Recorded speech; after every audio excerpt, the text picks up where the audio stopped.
Power's gone, nothing's right. Cauldron cold, no more fire. Potions fail, dreams expire. Spirits whisper, call me liar. In the dark, lost desire. Purchase card, echo loud. Through the fog, through the shroud. Mystic force, once so proud. Now just whispers in the crowd.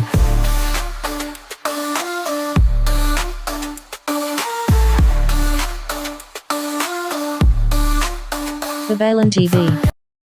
Hello Virgo, welcome po sa inyong reading. So this is for March 22nd to March the 31st reading.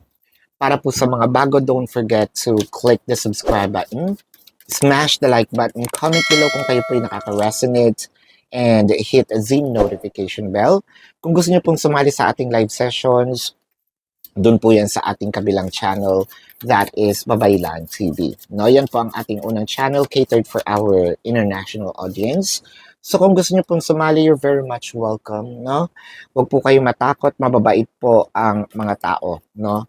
Mabait ang community. Marami tayong pag-uusapan ngayon, finances, career, or job.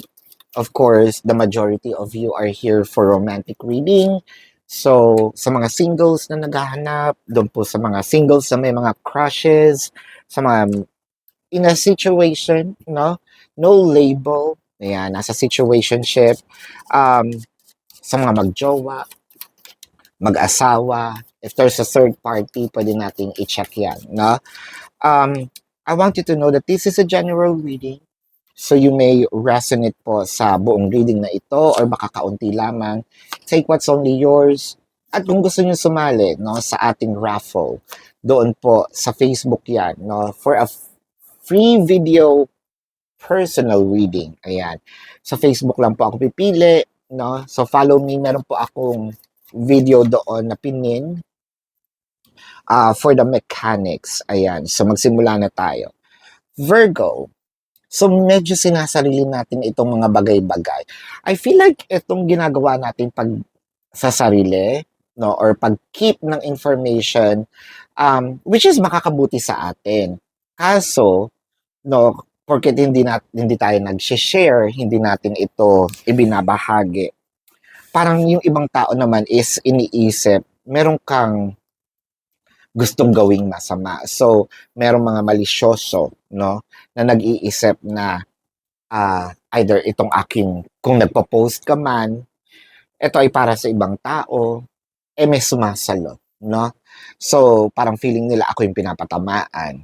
Hindi naman talaga. There's something in here na parang sa'yo lang, no? Hindi mo sinishare masyado or hindi mo talaga sinishare. But I feel like mami-misunderstood tayo eh. What you wanted in here is some peace. No, it could be a peace of mind. You know, yung pananahimik ko para walang gulo. Kasi mahal ko sarili ko, mahal ko kayo, no? Kaso, ang nangyayari dito with the Queen of Cups, ang ganda ng intensyon, no? Parang kabaligtaran itong mga sabihin nating impression, no, ng tao. And I feel like magkakaroon ng issue dahil mas pinipili mong maging mabuti. Ganun ba yon? Mas pinipili mong maging mabuti, mas pinipili mong wag makialam, mas pinipili mong manahimik, mas pinipili mong magkaroon ng peace of mind. Pero mas lalo tayong nami-misunderstood. When it comes to finances, parang meron ditong, let's say, nag-iipon tayo. Yes, hindi natin na sinishare yung kung magkano sinasahod natin, no? Kung meron ba tayong incentives, nasa atin lang, no? Kumbaga, sige, nagbibigay ako, pero hindi nyo na dapat malaman, especially siguro sa family to, no? Na kung magkano yung napupunta sa akin. Kasi meron akong pinag-iipunan. However, meron nagsasabi dito na, nako, nagtatago na yan or pinagtataguan ako or nagdadamot na, no? So, bakit ganun? Kasi nandun pa rin naman yung tulong, no? Lalo na yung mga OFW ganito, siguro ang nagiging sitwasyon. Let me know sa comment section, OFW. No? Siguro, nagpapadala pa rin tayo, pero hindi na gano'n kalaki kasi nga meron kang goal, no? Meron kang iniipong pera, pero nagkakaroon ng nami-misunderstood ka. Either nagkakaroon pa ng may kabit yan do'n or ah, nawalan ng trabaho, kung ano-anong issue ang lumalabas. When it comes sa trabaho naman or career, I feel like meron ditong Virgo, no, na mga marites na nag-create ng rumor sa iyo. When it comes to romance, ayan na tayo. Doon sa mga singles. Ah, I feel like itong pag-date-date natin, no, parang sinasabing, ayan, nagpopokpok yan or what do you mean? Kasi ang nakikita ko dito with the Ace of Wands, parang nanlalalaki or hindi naman talaga siya into commitment, no, player siya, yung mga ganyan. Kung sa mga crushes naman, may mga tag dyan, ay, nako, malandi yan, no, or fuckboy yan, yung mga ganyan, no.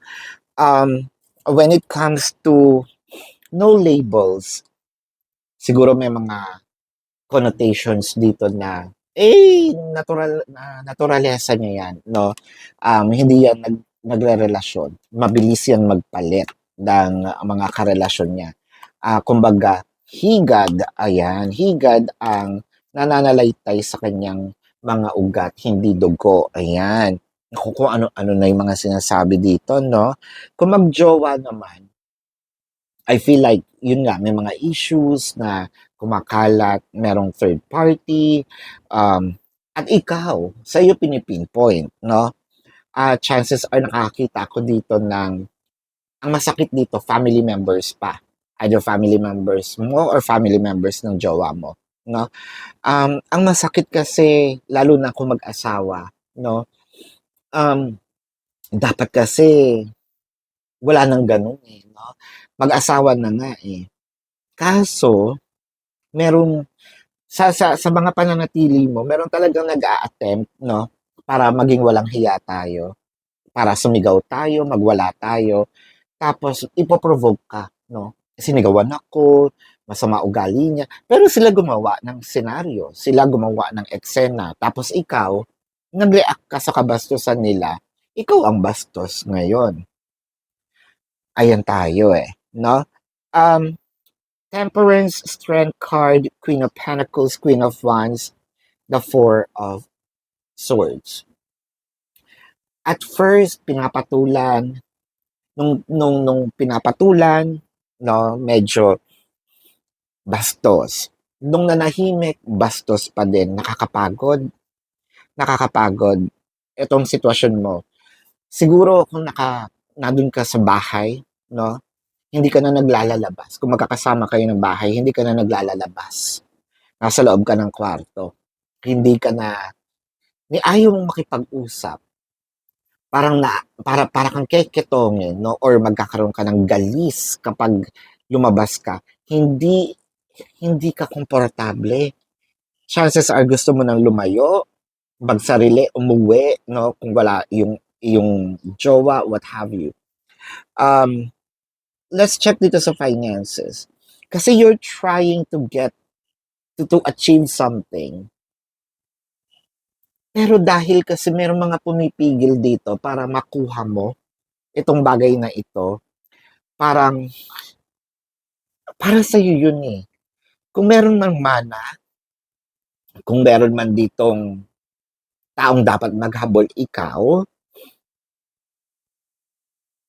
pero may mga tao talagang pinipigilang mapunta sa iyo ang dapat para sa iyo. Kabaligtaran ito nung sa Leo, yung sa iyo madaming kontrabida, no? Diyos ko, parang ang daming levels nito, no? Ang daming levels ng kontrabida dito. Merong tahimik na kontrabida, may kontrabidang pailalim, no? Tumira, may kontrabidang walang hiya talaga, no? Yung blatant villain, ayan. Kung ito naman ay career or job, ganun din naman. May gusto kang i-achieve, sinisiraan tayo. Meron kang gustong i-achieve, naniniwala naman itong susumbungan. So, basa ang papel natin. Paano tayo? Ang bait-bait naman natin dito, no, Virgo? Pero ang nakikita kasi nila, ang lakas ng impluwensya nito nagsusumbong. Pero ayaw mong patulan na. Yun yung nakikita ko, no? When it comes to romance, naku po, singles. Um, yung sa'yo, parang, yung sa singles dito and dun sa mga may crushes, parang sinasabi niyo, bahala kayong mag-isip. Pagod na akong mag-explain at hindi ko kailangan magpaliwanag, buhay ko to. No? Wala kayong pakialam. You tried explaining, walang naniwala. And might as well gawin ko. Yung iba dito nagrebelde na. That's for sure. No? And ba't hindi ko na lang gawin kung ano yung iniisip ninyo? No? Doon naman sa mga no labels, I feel like siguro i-stop mo muna ito. The reason being is baka natitake advantage tayo, no? Baka we are just being used for sex pero wala naman talagang commitment. Baka pinapaasa tayo dito, no? Doon sa mga magjowa, same thing. Siguro kailangan natin mag-isip-isip dito, no? Baka kasi yung iba sa inyo ginagamit lang din for sex pero wala naman talagang yung commitment nandoon. May issues pa, no, with some other people.